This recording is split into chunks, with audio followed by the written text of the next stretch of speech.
Good day, Nigerians. My name is Steven Abuashiri, the boat driver that had a misunderstanding with Right Honorable Mascot Igwechi some days ago. I still actually want to apologize to him that I'm sorry for whatever I must have said or must have done to have provoked him to that level of anger.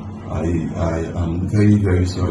An e-hailing driver, Stephen Abuatseya, has apologized to the House of Representative member representing Abia North-South of Abia State in the National Assembly, Alex Ikweje, who assaulted him after an altercation occurred during a package delivery. In a video released to the press on Thursday, Abuatseya expressed regret for provoking Ikweje and asked Nigerians for forgiveness. He also urged everyone to move on from the incident. He stated, "Good day, Nigerians. My name is Stephen Abuatseya. I had a misunderstanding with Right Honorable Alex Ikweje a few days ago. I actually wanted to apologize to him for whatever I must have said or done to provoke him to that level of anger." Addressing Nigerians, he said, "I want to tell Nigerians that it is not time for us to start dividing ourselves based on religion, tribes, or regions. We should actually come together, see how we can unite this nation, and move it forward. Please, Nigerians, let's forgive and forget, as it is even contained in our Lord's Prayer, that Lord, please forgive us, as we forgive those who trespass against us. For there is no justice without forgiveness. Thank you very much." The driver also thanked his family and well-wishers for their support over the issue. In a viral video, Abuatseya captured the altercation at Ikweje's residence in Maitama, Abuja.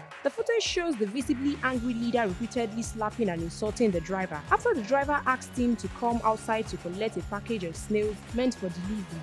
Recall that NaijaNews TV reports that Ikweje issued a public apology, acknowledging his actions and expressing regret over his behavior during the altercation. In a message posted on Instagram, the lawmaker apologized to the boat driver, the Nigerian Police Force, and the National Assembly, admitting that his actions did not meet the standards expected of a public official, regardless of the provocation involved. Ikweje said that he and Abuatseya had engaged in an alternative dispute resolution, resulting in a mutual and respectful agreement between them. Stay tuned to NaijaNews TV for more real-time updates, breaking news, and exclusive videos.